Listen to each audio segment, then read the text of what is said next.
Hello, it is 2 o'clock here on Monday afternoon. The Big D back and ready to recap a wild, wacky, and turnover-prone Week 10 here on the Spunky Spectrum Sports and Driving to the Top Productions YouTube, Twitch, and my personal Facebook pages. Before I recap Week 10, uh, please subscribe, like, share the Spunky Spectrum Sports and the Driving to the Top Productions YouTube page. We greatly appreciate it. Also, check me out hosting the Big D podcast, Spotify, and Apple. Thank you to all veterans who have served, all served, or will serve this great country, and happy 249th birthday to the U.S. Marines. Have a Marine in the White House in a matter of months. Week 10, little past the halfway point, trade deadline's come and gone, and honestly, yesterday was wild, crazy. If you like drama, you like turnovers, you like special teams chaos, well, yesterday was your day, and some wild and chaotic games, and how about the wildest of them all? That being the Sunday night tilt between the Lions and Texans, and if you would have said to me that Jared Goff would have thrown 5 interceptions and the Detroit Lions would have won, I would have said you're crazy. But Jared Goff threw 5 picks and the Detroit Lions won 26-23. I mean, it was an ugly game. I mean, for a period, the late second quarter, early mid third quarter, it seemed like neither team could hold onto the ball. I mean, Jared Goff, despite not really being sacked last night, well, it seemed to be under a lot of duress. The Detroit running game really didn't get anything going. I mean, the Lions only rushed for 3.3 yards per attempt. I mean, neither team could really establish a running game, which is stunning because I mean, one team's got the best two in a backfield in the game. The other one's got a really dependable back in Joe Mixon, but know, despite the turnovers, despite the lack of running game early, Detroit never gave up. I mean, and you might want to say Dan Campbell was biting kneecaps, but the Detroit showed something last night. I mean, they showed they could win while not playing their best. I mean, Jared Goff was not great. I mean, bad pick after bad pick, but the Lions didn't matter, and uh, Jared Goff didn't care, and the Lions just kept fighting back. Eventually, got a touchdown in the third quarter to get Detroit back in the game. And in the fourth quarter, really, the whole second half was all Detroit. I mean, Dan Montgomery. I mean, excuse me, Sam Laporta started. Excuse me. Joe Mixon started scoring for Houston, 7 8 yard touchdown. Kaini Fairbairn made 10-0 with a field goal. And then Sam Laporta, I mean, if you're a Sam Laporta fan in Best Ball, Dynasty, whatever league, you're probably fuming. He finally scored and then left the game with shoulder injury. And then Kyle Fairburn booted 2 more field goals. And then John Mechie, a great story coming back from cancer. CJ Stroud made his best pass in the ninth, finding Mechie make it 23-7. And it looked like Houston was in control. Not so fast. I mean, Monty scored on a 2 yard touchdown. Then Detroit went for two, failed. So 23-13. And then talk about momentum. Momentum going back and forth. I mean, Houston had the momentum in the first half. Then Detroit got the momentum in the second. Amon-Ra, who had been very quiet for much of the game, caught a key touchdown pass, make it 23-20. And then Jake Bates, a Houston area native, kicked two 50-yard plus field goals. One that tied with 5 minutes left, and then a 52-yard at the end. But before I talk about Bates, a lot of people in Houston are going to look at the key third down right after the 2-minute warning, where you could argue there was certainly pass interference. I mean, referees didn't call it, but you could argue there were calls made that should have been made or shouldn't have been made, but it was one of those games. And then the interesting call to me was whether Houston should have gone for it or kicked the 50-something yard field goal. Even though Fairbairn's been unbelievable with 50-yard field goals. If you don't make it, the Lions are getting the ball at their own 48-yard line with a buck 50 left. All Detroit needs is one first down, and the Lions are in field goal range.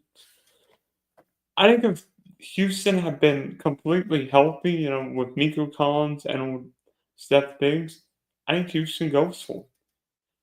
Because honestly, watching Houston a few times last year and this year, I think the Texans have been too conservative in these fourth down situations. I've seen Miko Ryans punt the ball while a lot of teams would go for it.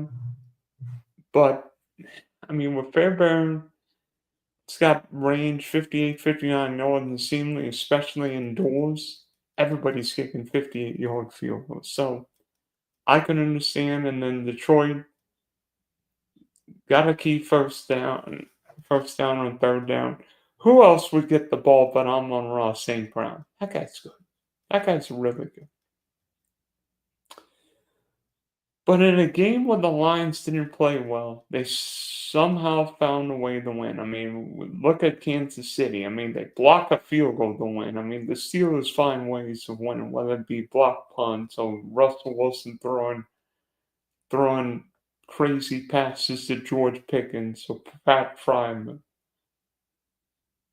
But, Detroit's come a long way. And it's one thing if, the Lions blow out Tennessee Titans at home. You should do that. It's another thing if the Detroit Lions go on the road, don't play well, and still beat a really good Houston team. And that's a game last year Detroit doesn't win. Or 2 years ago, the Lions don't win. But this team feels different, personalities of coaches. Jim Harbaugh's teams want to be physical. Dan Campbell wants to bite kneecaps and be physical. Sean McVay wants to do all kinds of crazy motion. Andy Reid, Patrick Mahomes, it's a little bit of everything. Mike McDaniel and the Dolphins want the deep ball. Detroit wants to knock you in the mouth. And what the Lions did yesterday was maybe a more impressive win than any I've seen this year. Not play well and win. And, you want to put poo on Jared Goff, the running game. But this Lion team feels destined to make the NFC Championship game and or a Super Bowl. Yeah, Detroit's pass rush stinks without Aiden Hutchinson. Hopefully, Zadarius Smith helps it. But this Detroit team feels like they're on the precipice. Made it the NFC Championship game last year. I think it'd be a shock if Detroit's not playing on Championship Sunday this year, if not that other Sunday. We like to call Super Bowl Sunday. And for the Texans, not a great second half. Stroud was under duress. The running game was not a non-factor.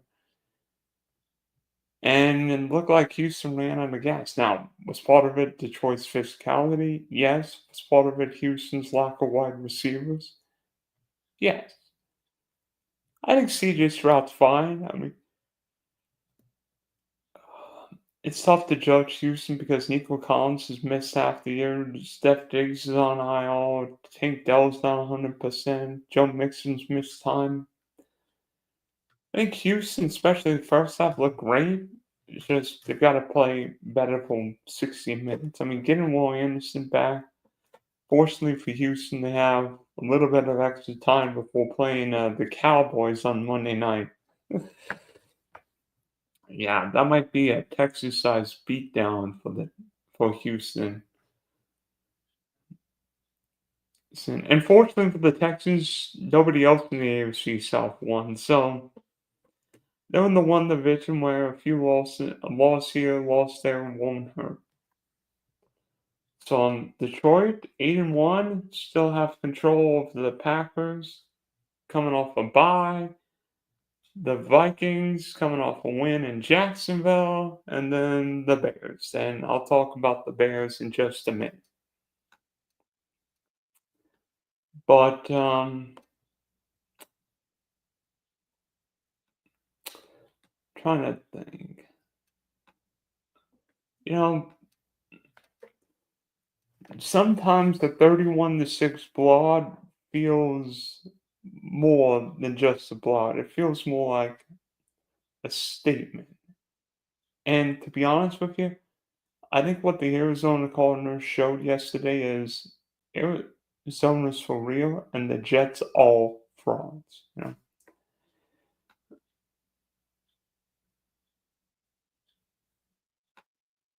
I mean, everyone wants to poo on Kyler Murray because, this guy was the number one pick. He was only a number one pick because Cliff Kingsbury was his head coach.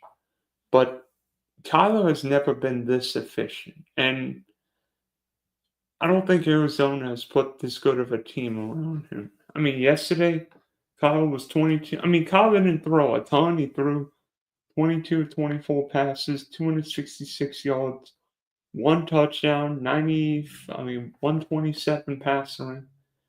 But it was an efficient, consistent performance. I mean, Arizona ran for 147 yards. I mean, be honest with you, in the opening snap, the game never felt this close. And,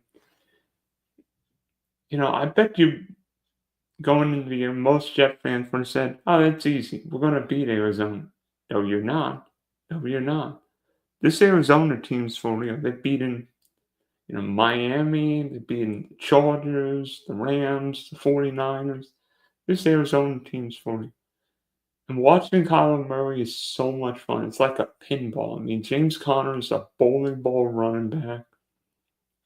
I mean, Marvin Harrison Jr. is getting better. I love watching Trey McBride. Anybody drafted Trey McBride? Certainly I did. He might be he was one of my favorite tight ends to watch. And in the defense getting better, offensive line opening holes for the running game and protecting Kyler. I think they sacked Aaron Rodgers 3 times yesterday in a game that never really felt close. And for the Jets, whether you like it or not, I think Robin Saleh was clearly the best coach of this team because the Eagles' defense has been bad, but Aaron Rodgers looks like he's about 140 years old. I mean, Rodgers threw for $151, no touchdowns, no energy. The Jets don't run the ball. I mean, for some reason, they forgot that Breece Hall is still on their team. I mean, Brian Allen's getting 7 carries, but Breece Hall is getting 10. That doesn't make sense. And then, wide receiver-wise, Garrett Wilson caught 5 passes for 41. Breece Hall caught 4 for 31. Davante Adams caught 6 for 31.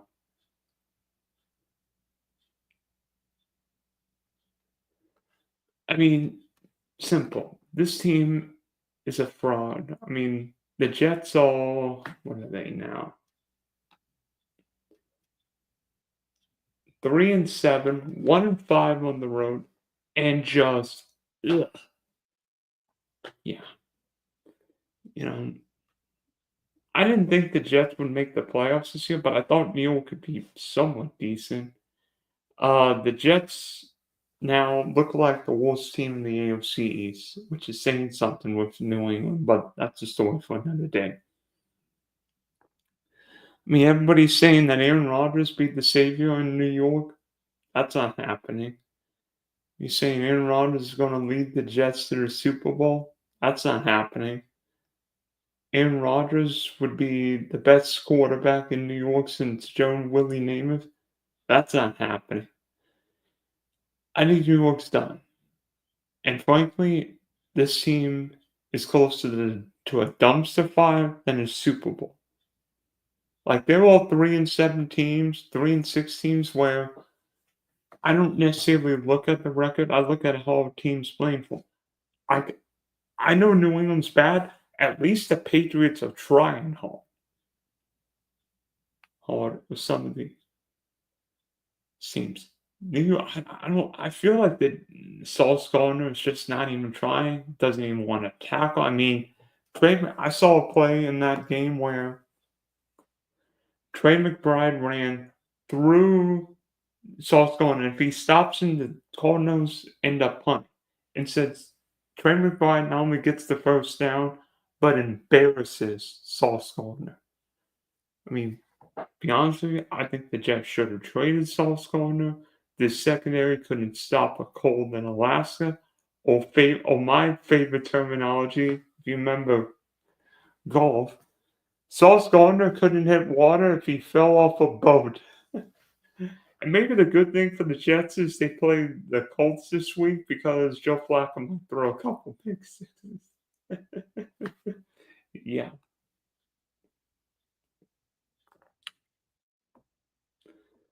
And speaking of Flacco and the Flacco, get back into the 1 o'clock games now. Start with Indianapolis and Buffalo, and I don't know what the Colts are doing now.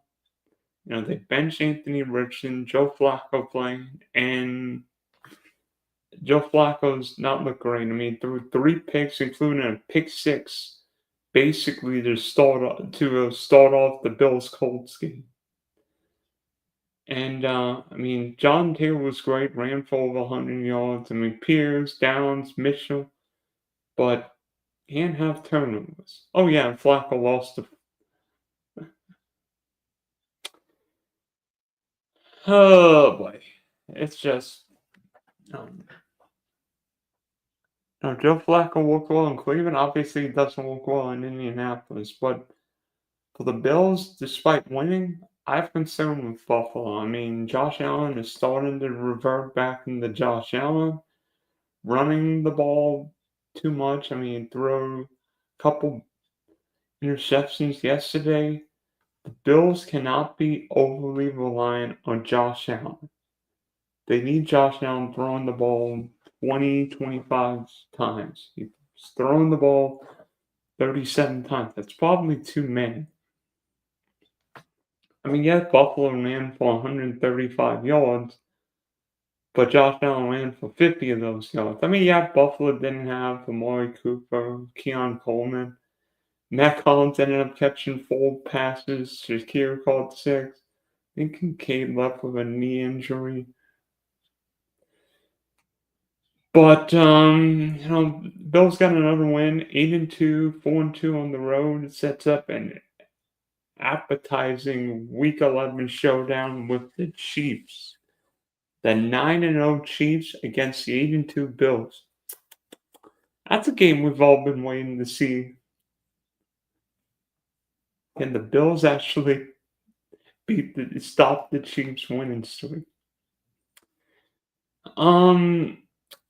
To the Windy City, where the New England Patriots beat the Chicago Bears 19-3.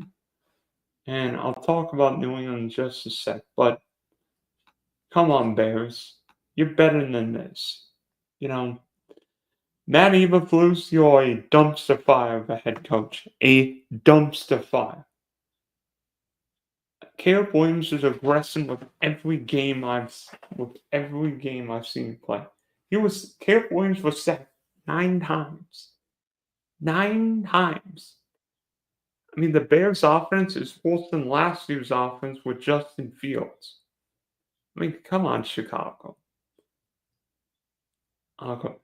The Bears could have and probably should have gone after Jim Harbaugh. He played for the Bears, so plus Midwest. I mean, Harbaugh would have been perfect there. Instead, they went after, kept Eberflus, and yet reports are saying Eberflus A isn't going to make any changes, and B will be the Bears head coach in 2025. You know, you see rookie quarterbacks develop. Hell, the other back is developing. I mean, Drake May's developing. Throw touchdown passes more than what your quarterback's done.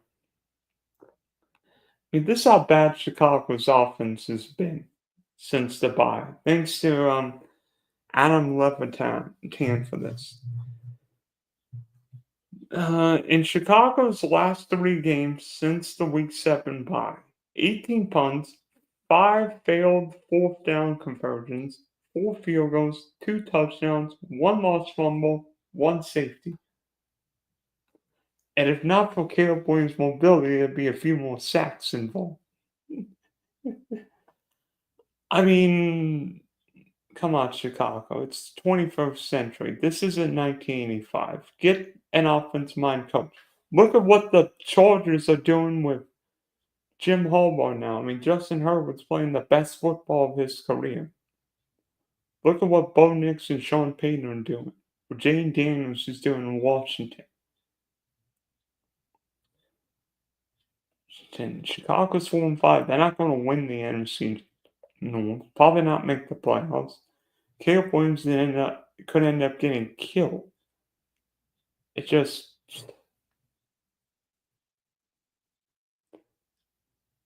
It's so frustrating to see incompetent coaches, and yet teams just, for whatever reason, whether it be stubbornness, stupidness, or cheapness, just don't get rid of coach. And meanwhile, for New England, I mean, ran the ball for 144 yards. I mean, Drake May only threw for 184, but the other team's going to pee its pants. That's all you need. And Monterey Stevenson ran for 74 yards. And I mean, New England didn't do a lot yesterday, but they really pressured Caleb Williams. Now, was part of it Caleb Williams' regression? Yes. Was part of it Chicago's pitiful offensive line? Yes. I mean, the Bears were 1 of 14 on 3rd down and averaged 2.5 yards a play. That's unthinkable. Chicago didn't even average 2 yards a pass.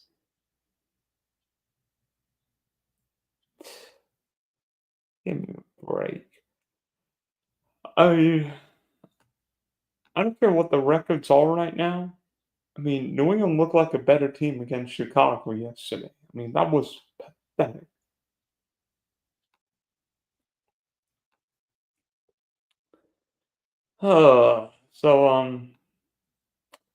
Another day, another crazy victory for the Kansas City Chiefs. This one, a blocked field goal at the end of the crazy game with the Denver Broncos. Because, I don't know what it is. Maybe it's the 2020s version of what Tom Brady in New England did. But the Kansas City Chiefs always find a way of winning. Doesn't matter how well you play, how bad they play, they just win. They just win. And I mean that 9-0, haven't lost all year.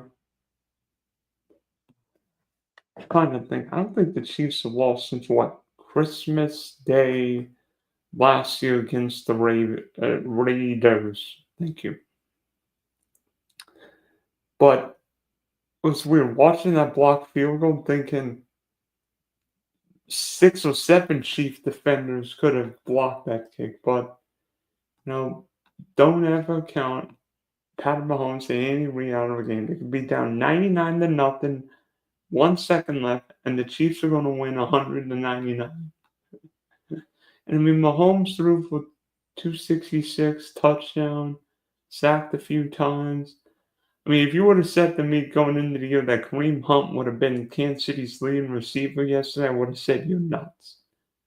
But that's what happened. I mean, Travis Kelce got another touchdown, but no Kansas City receiver really put together a big game. DeAndre Hopkins caught 4 passes, but Xavier Worthy caught one. Just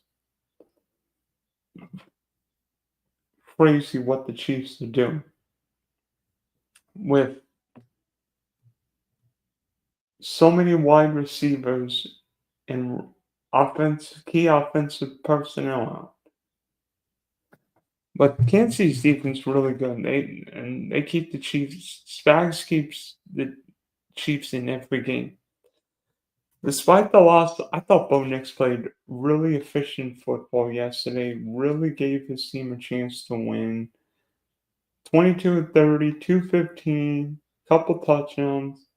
Now the Broncos didn't really run the ball well, but despite the blocked field goal, I think Denver is improving. Now maybe the Broncos don't have enough wide receivers. Outside maybe a few teams, they need wide receivers, but Denver is really improving. And Denver might be 5-5, but I wouldn't be surprised if the Broncos start beating some of these teams. Look, like Denver and Atlanta, I think that's a game. I think that's a game Denver can win, especially at home, at the altitude. The Falcons are beat up and now flying across the country. So I think Denver can easily win that game.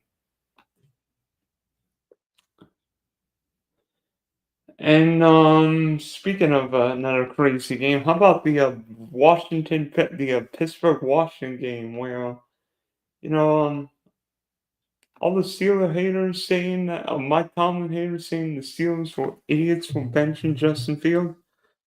As the late Toby Keith would say, how do you like me now? Because Russell Wilson's playing like Russell Wilson in Seattle. In a back and forth, evenly fought contest. The Steelers came out on top. I mean, anybody play George Pickens yesterday? Because George Pickens looks like a far different player with Russell Wilson. Started the scoring barrage, but I give it to Mike Tomlin. I mean, I didn't think he'd have the what to bench Justin Fields, but Russell Wilson looks like a different player, and I think Tomlin realized they needed a deep ball throw. I mean, I don't know what it is. The Steelers always have a deep ball throwing quarterback. I mean, Terry Bradshaw, Big Ben, Russell Wilson's famous for throwing deep balls. But this Steeler team looks different. Now, I don't know if the Steelers win the AFC North. I know the Steelers are a Super Bowl team. I think the Steelers team is a definite playoff team. And at 7-2, I think we have to take the Steelers seriously.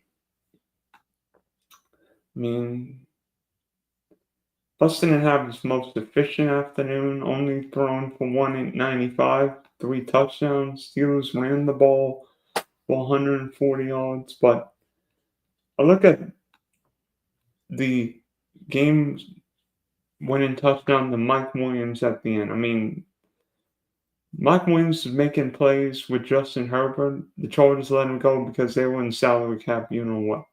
Then the Jets took him. And the Jets got Davante Adams, and Aaron Rodgers like, I can't work with Mike Williams. So he ended up in Pittsburgh. And guess who caught the game-winning touchdown yesterday? Mike Williams. The Steelers don't need Mike Williams to catch 20 passes. They need him to catch 1 or 2 deep balls a game. Cha-ching. And everybody's going to say, whether Zach Ertz was short what made the first down. Once the refs ruled him short, replay wasn't going to overturn that. But Washington's for real. And Jane Daniels didn't have his best day. You know what? The Steelers always seem to take advantage of rookie quarterbacks. But he gave his team a chance to win. I mean, Washington's running game wasn't the same. Did get 2 touchdowns. Terry McLaurin, talk about another guy who likes his quarterback. I mean, over 100 yards again. And despite the loss, I think Washington's improving. At 7-3, big Thursday night game against the Eagles. But I think I think it's a game where both teams, despite one losing, can take something from it. I mean, maybe if Brian Robinson plays, Commanders have a better running game, but Pittsburgh 7-2 finally start playing AFC North games this weekend, so it's going to be interesting. Very interesting. By the way, congratulations to the New Orleans Saints for beating the Atlanta Falcons in another crazy NFC South game. I mean, Darren Rizzi picking up the win as interim head coach. New Orleans winning 20-17, and a game that Younghoe Koo would probably want to forget about. I mean, took 1 of 4 on field goals, and in a game where maybe the Saints got lucky, maybe the Falcons got a little unlucky, but positive regression to the Saints, negative regression to the Falcons. Falcons put up 470 yards, put up 200 compared to 365, but unlike most of you, the Falcons have been good in the red zone. Only 1 of 3 in the red zone and missed 3 kicks. And I don't know what it was yesterday, but it seemed like nobody could kick. You can't blame conditions in the dome, but for the Saints, not saying Dennis Allen was a bad defense coordinator, but he obviously showed limitations at head coach. Saint team was different. I mean, how good was MVS yesterday? And he was released by a couple teams. I think MVS called a touchdown for the Chiefs in the Super Bowl, released by the Bills, and then caught 2 long touchdowns for the Saints. And no, I'm not kidding. But New Orleans showed me something. What was a disappointing weekend, frankly, a disappointing season after an embarrassing loss to the Panthers, come back and just play really sound, efficient football.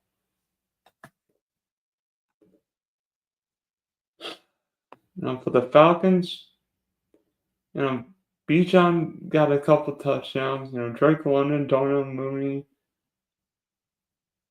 They kick a couple field goals, maybe protect Cousins a little bit better. Much different game.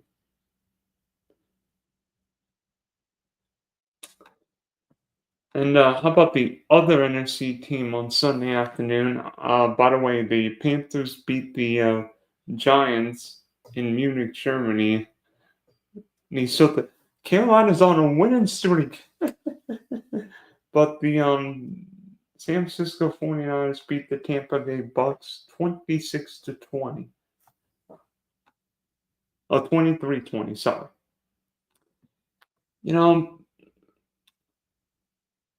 I don't know what to think of this game. Yes, San Francisco didn't play well and won. A little like Detroit, a little like Kansas City. But I think this 49er team is different. I don't think the 49ers are a Super Bowl team anymore. I think this team's aged. I think Deebo Samuel's lost a little something. When we saw Deebo Samuel arguing with the long snapper, seemingly Deebo's not himself. This team has become so Christian McCaffrey dependent. And McCaffrey finally played. ran the ball 13 times, caught 6 passes, 68 yards. So more like the McCaffrey we're used to seeing.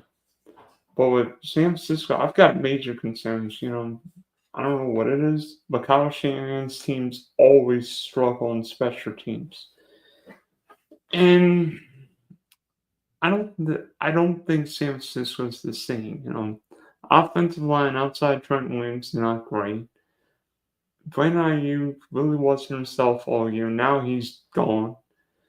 Debo doesn't really look like himself.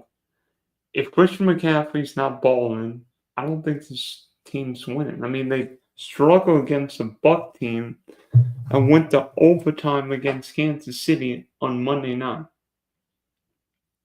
And Kyle Shanahan's team's not been great with special teams. I mean, muff a punt. Jake Moody had a stinker of an afternoon. Missing 3 field goals. Was thankfully he kicked the game-winning field goal at the end. I bet you at that time San Francisco fans were like, "Here we go again." But there were a bunch of crazy good catches. I mean, Kittle made a great touchdown pass. I think the play Baker made where he somehow found Rashad White was remarkable. I mean, I don't know how Baker throws the ball with Nick Bosa all over him, but then Rashad White catches it. She said.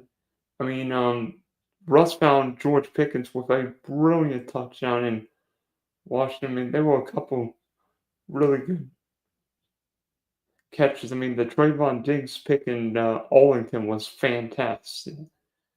Fantastic because Jalen Hurts is going to throw a touchdown, not for Diggs.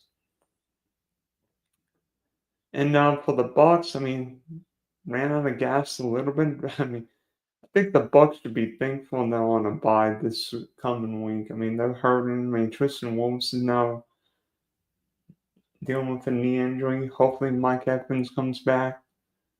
I mean, Baker didn't throw for a lot of yards yesterday. He threw for 116, partly because Tampa's wide receivers were all hurt.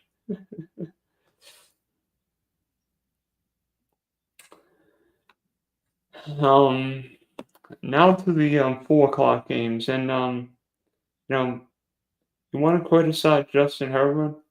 Enough already. I think Justin Herbert's the top 5 quarterback in the game.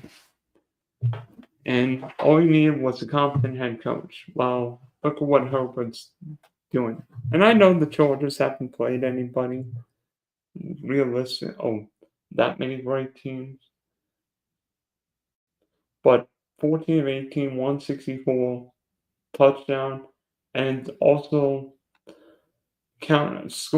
rushing in a key touchdown for the Bolts. But this game isn't just about Justin Herbert. Jim Harbaugh has made the biggest difference. I can't think of many coaches who have done great in college and the NFL. Pete Carroll won two national championships at USC and the Super Bowl with the Seahawks. Jimmy Johnson won a national championship in Miami and a couple of Super Bowls with the Dallas Cowboys. Of course, Harbaugh won the last national championship with Michigan. Now he's got the Chargers at 6-3. I don't think the Chargers are quite in that Super Bowl range, but for the first time in his career, Justin Herbert's got a competent head coach. The Chargers paid big boy money for Jim Harbaugh. And this team is physical, it can run the ball, it can get after the other team. And I know Will Levis has struggled in the NFL, but 7 sacks. And I don't remember a lot of Joey Bosa or Khalil Mack playing yesterday. That's phenomenal. I mean, Bud Dupree, Tuli was getting a couple of sacks each. Dane Henry, Puna Ford. I mean, sacks from guys you didn't think would be making plays. in LA. And then Philly and Dallas. Listen, the Cowboys are bad. I think the Cowboys should just tank a game that, I mean, Eagles won 34-6, didn't even feel that close. Eagles largely controlled that game, but the Cowboys are done. They're 3-6, or 4 at home, and none of those games has been close. It's blown up by the Saints week 2, blown up by the largely blown up by the Ravens week 3, blown up by the Lions week 6, and then blown up by the Eagles. This team can't even win at home now. I mean, Dallas's offense was abysmal. I mean, Cooper Rush threw for 45 yards. 45 yards. I mean, Jake Ferguson was Dallas' leading receiver with 24 yards. I know CeeDee Lamb fantasy owners are going to be frustrated why he couldn't catch the ball through the sun. That's just the season's been in Dallas. I think the Cowboys are better off just idling Michael Parsons, CeeDee Lamb. Don't play anybody. Get the best draft pick you can. Maybe the Cowboys should have traded Michael Parsons, but that's a story for another day. I don't see the Cowboys win many games. Maybe the Giants, but that might be a game I don't want to watch. I mean, you think the Cowboys are beating the Texans on Monday night? No. You think they're beating Washington? No. You think they're beating Philly in Week 17? No. Heck, I think Carolina could beat this team in Week 15. Cowboys are bad. They might not even win a game the rest of the year. And for the Eagles, I like this version of the Eagles. I mean, I don't love Nick Sirianni as the head coach, but you win 34-6, you can do whatever you want. But Jalen Hurts throwing the ball 20 times is exactly how Philadelphia needs to play. The Eagles can't have Jalen Hurts throwing the ball 40 times a game. Throw the ball 15, 20 times a game. Run the ball 7, 8 times. Saquon has been huge to Jalen Hurts this year. I mean, if anybody started Jalen Hurts in fantasy, and trust me, I've got him in my guillotine league. I don't care how you get the points, just get the points. But Philly offensively making plays, A.J. Brown, over 100 yards. Dallas Goedert with a key touchdown. I think Johnny Wilson ended up catching a touchdown. Devontae Smith was quiet, but that's going to happen eventually. It's not that the Eagles' offense was bad. It's just more that Dallas's the whole team was bad. But defensively, this Eagle team is fast. I mean, Quinton Mitchell looks like a stud in the making. Jalen Carter, how the Eagles got him a couple years ago is beyond me. That guy's a freak. And can the Eagles make the Super Bowl this year? I didn't think so a couple weeks ago, but I think they could. With that quarterback, all these weapons, the young defensive players, I mean, Thursday night's going to tell us a lot.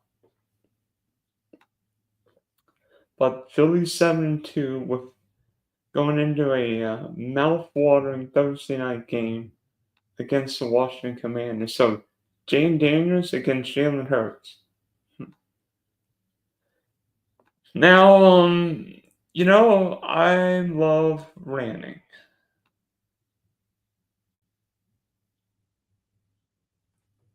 And my rant is on the dumbest play of the day yesterday. And that's what Trayvon Walker did at the end of the Minnesota-Jacksonville game. It's 12-7. I mean, I'm surprised Sam Darnold had to throw more picks because seemingly half his passes should have been picked. But, it was the third down. Aaron Jones got 6 yards, so it would have been 4th down. The Jags are going to get the ball back with prayer of winning. And Traylon Walker gets involved in a skirmish and then commits a dumb penalty. Unnecessary roughness. I mean, it's just a dumb penalty.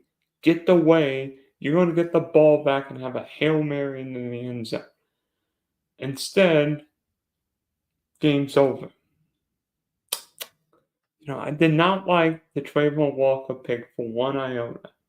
Because Trayvon Walker didn't even start that much at Georgia. It was all based on potential. Aiden Hutchinson was the best defensive player I saw in 2021. I don't care. Aiden Hutchinson can't get any better. I don't know. I mean, if you told me Aiden Hutchinson's second coming of Nick Bosa, I'm like, yeah, I'll take him. And well, I mean, unfortunately,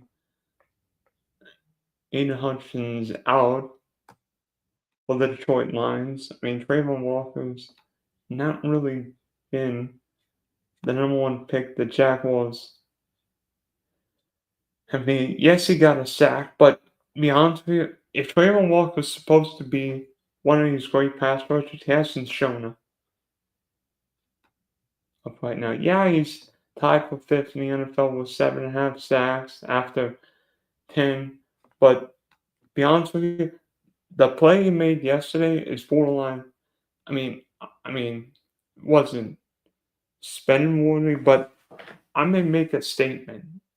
I don't know if I do. I may consider suspending Trayvon Walker. Enough is enough. Trevor's gone maybe for the whole year. The Jaguars right now look like the worst team in football and may very well end up with the number one pick. So it embarrasses me. I don't want to have another number one pick. That would be 3 in 5 years. We don't know how to draft a bleeping team. I mean, Sam Darnold won a game yesterday with 3 picks.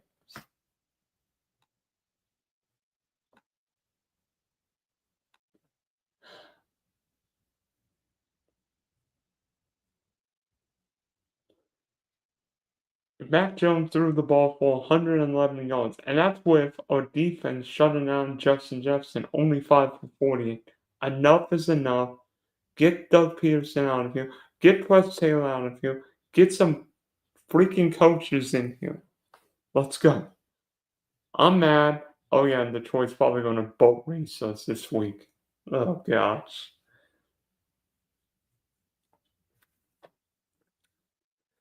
Oh, boy. I mean,